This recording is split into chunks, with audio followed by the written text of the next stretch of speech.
It's the 25th of January, and let's have a look at the map. The British Force R, patrolling outside of Melville, detached a submarine under the code name X1, which headed west and discovered the Japanese Force M, where they are stationary near Koko Peninsula. With this information, the British intend first thing tomorrow morning, the 26th, to launch an air attack. The Japanese won't know they're coming because they don't know that the submarine X1 has actually uncovered them. Meanwhile, their submarine Ho, which has been sending out its reconnaissance aircraft east, has actually missed Force R, so the Japanese do not know that Force R is close to them. Meanwhile, the British Task Force designated X, which consists of 2 British submarines, is cruising towards the entrance to the Japanese harbour at Tory Island, where it will position itself to attack any damaged ships returning to base. Meanwhile, the British force, which has lost their aircraft carrier Victorious, designated Force H because of the lead ship HMS Hood, has sailed west and encountered the Japanese task force designated A. The Japanese task force has a carrier, Akagi, and a small transport carrier called Hosso, and a battleship, Hyuso. The Japanese tactics that they will employ is for their battleship Hosso to attack Hood, and for the aircraft from Akagi and Hosso to attack the second British battleship Duke of York, to try and stop it from going to the aid of Hood. So, on the 25th, these gigantic forces, the prize fighter of the British fleet, the Hood, and the sumo of the Japanese Navy, Hosso, meet in action. From the lookouts in the highest crow's nest, the ships spotted each other as smudges on the horizon, 12 miles away. The Hood was eager to engage, but Hosso got off the first round of shots. Hood was immediately straddled by the shells from Hosso's 12 14-inch guns. One of the shells managed to penetrate down into the boiler room, causing severe fire and damage and shutting down propulsion for emergency repairs to be made. This has left Hood in a very vulnerable position.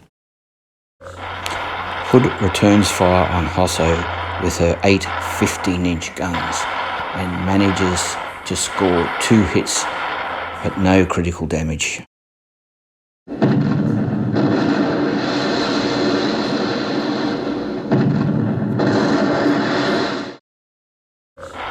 Hosso returns fire with all her guns on Hood and manages to get a good straddle.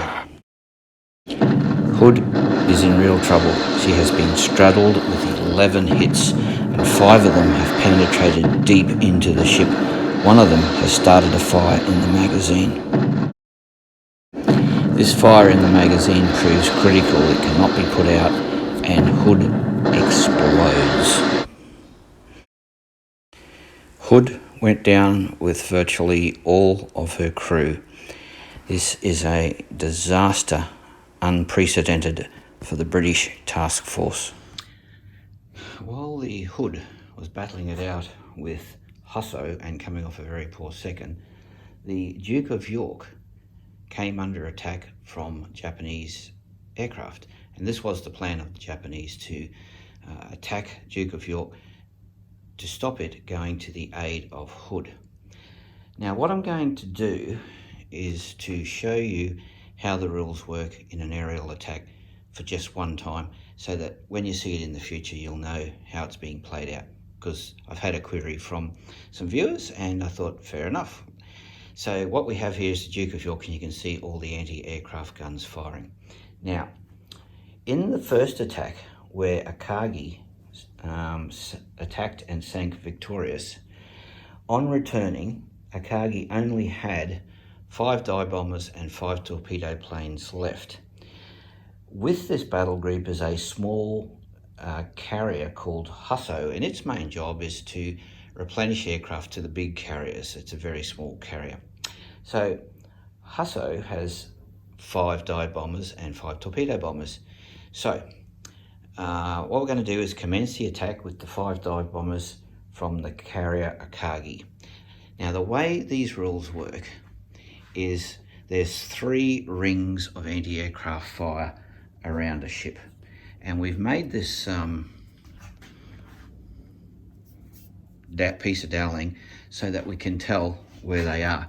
You'll see on the doweling the top red mark is the highest point. Aircraft coming in from there could bomb the carrier by level bombing, and there's the blue marker, that's the middle ring of fire, and then there's the deadly last ring of fire, the red one. Now, the chances of hitting from this high up are very slim, and so middle range for dive bombers is probably preferable.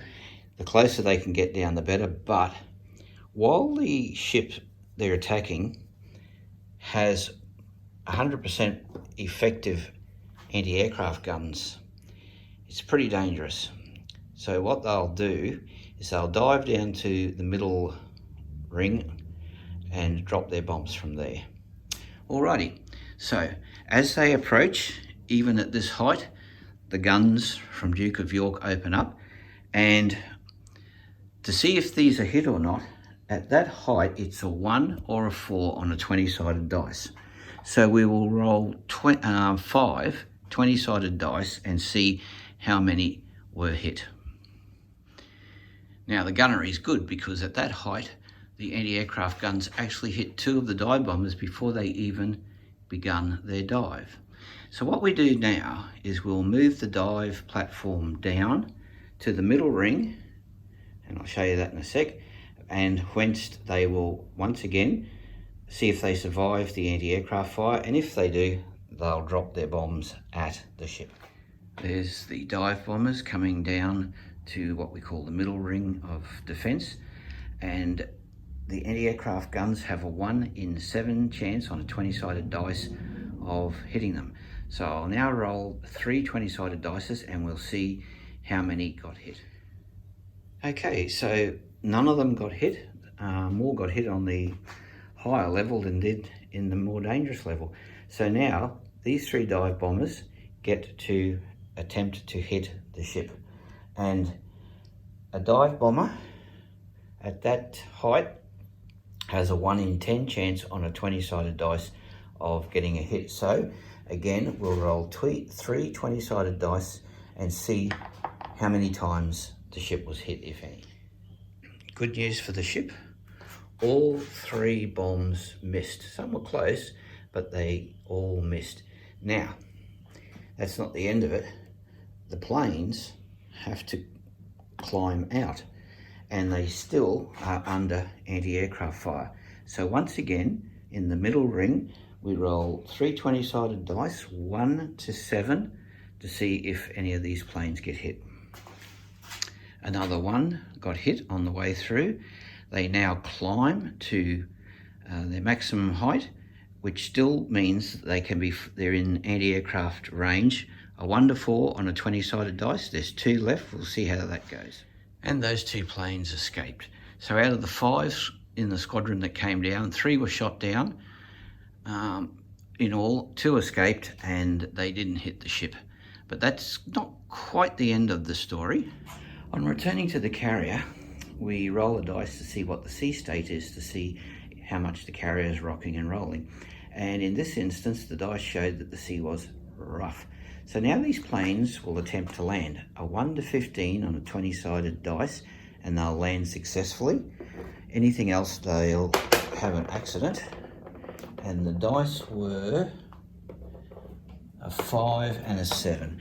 So that's great for them. Both managed to land. Any that crash are considered beyond repair and basically pushed over the side to make room for the incoming.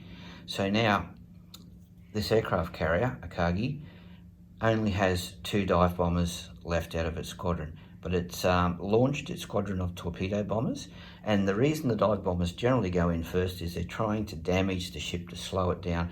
Makes it easier for the torpedo bombers. Now we'll look at the 5 aircraft launched from this small carrier and see if they fare any better. Here come the squadron from Hosso, and there's 6 in this squadron, not the usual 5. So as they approach from on high, the Duke of York's anti-aircraft guns are opening up. Let's see if they hit any at that height. One of the planes gets hit and is taken out. The dive bombers now start their attack. None have been hit as they reach the position where they will release their bombs. That is bad news for Duke of York. Let's see if they have any more success in hitting the ship. Yes, there's 5 planes in the attack, and there's been 1 hit on the battleship and 4 misses. Let's see how the planes go getting away. One of the planes got hit on the way out of the middle ring. So the last thing we need to do now to end this attack is there's been a hit on the battleship.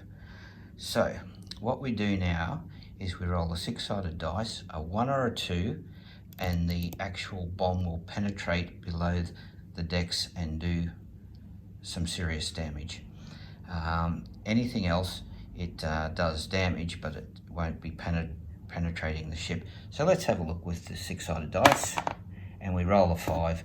So the bomb explodes, but it doesn't really do any serious damage to the ship. And we'll just go away and put those points down, and the Duke of York can then see how well it evades torpedoes. Even with the sea state rough, both planes managed to land successfully on the small carrier. So now we have the torpedo planes that are going into attack, and how they attack is basically fairly self-explanatory. Once again, there'll be anti-aircraft fire for them as they approach.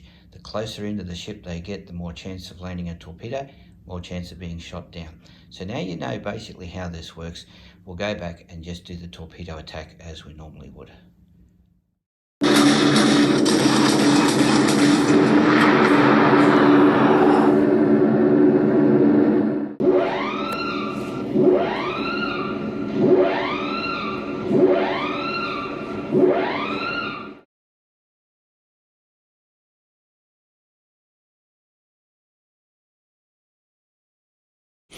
The Japanese torpedo squadron from Hosso now plan a frontal attack on the Duke of York.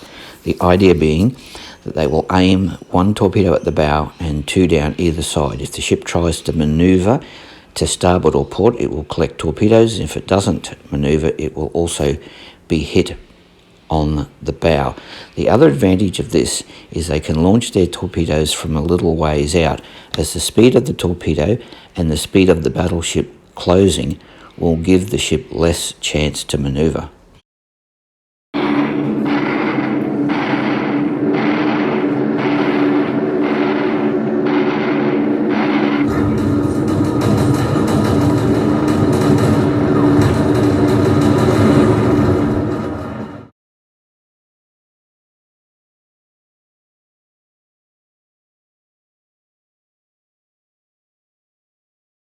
The 3 planes from the attack return to Hosso, and the sea state, remember, is rough, and this is a small carrier. 2 of them have mishaps on landing and end up ditching in the sea. Duke of York is now very keen to engage the Japanese battleship Hosso and sends out a reconnaissance plane to scout for the Japanese battleship. What the plane reports back quickly is that a heavy cruiser at full speed is closing on the Duke of York. The Duke of York decides to engage. This Japanese heavy cruiser is the Mogami, and the captain of the Mogami believes the Duke of York must be severely damaged after all of the attacks. He's going in to finish it off. This cruiser has 15 6-inch guns, but is severely outranged by the Duke of York, which he doesn't realise is not that badly damaged. The spotter plane is up to call in the shots from Duke of York.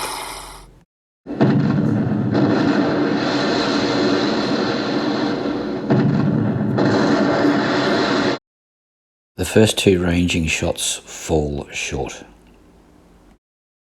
The Duke of York now fires a full salvo.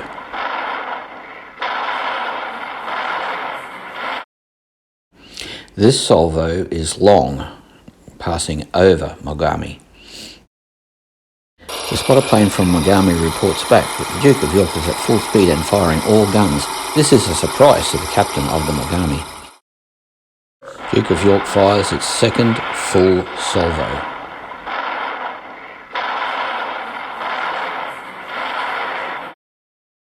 The shooting could not be more accurate or lucky, depending on which way you want to look at it.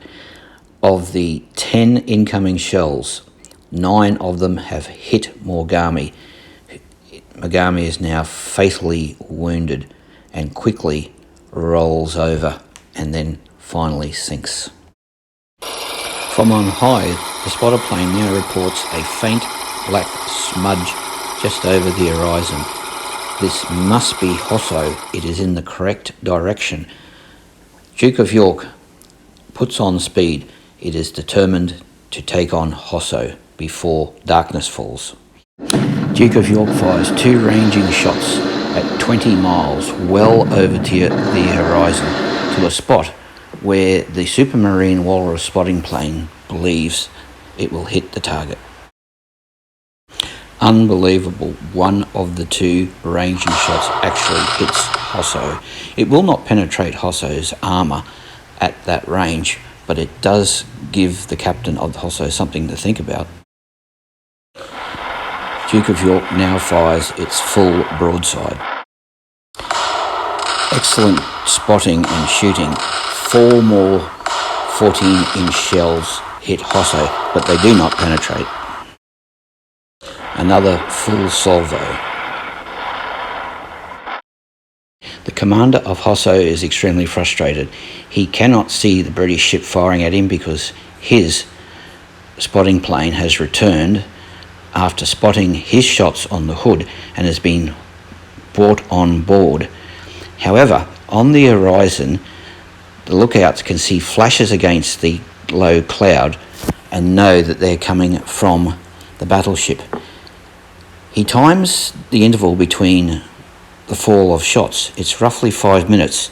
So after shots have hit the water, he immediately turns and steams at full speed towards where he believes Duke of York is. At 4 minutes and 30 seconds, he then does a hard turn to either port or starboard to try and throw off the fall of shots being called in by the spotting plane. This will be the 5th salvo fired by Duke of York. The extreme manoeuvring does not always pay off, and another 4 14-inch shells slams into Hosso, but it does not penetrate the ship's armour. This is the 6th salvo from Duke of York, and it's getting dark. The ship will stop firing and reduce speed so that its spotting plane, the Supermarine Walrus, can land alongside and be pulled on board. The last salvo from Duke of York and another 3 14-inch shells have slammed into Hosso. They have not penetrated, but the accumulated damage has bled the speed of Hosso down to 15 knots, which is dangerous. She will need to return to base for repair. Her anti-aircraft protection has dropped 1 level, so again, as night falls, the captain of Hosso uses the darkness to slip away. And so, as darkness falls on the 25th of January, and action ceases, the Supermarine Walrus has been hauled aboard the Duke of York. The pilots are being given a hot cup of cocoa each and hearty slaps on the back. Never in Royal Navy history has such excellent spotting been done for a battleship. And so, between the prize fighter and the Sumo has been pushed out of the ring, beaten but not out of action. And the prize fighter stands with his fist in the air. That is the Duke of York.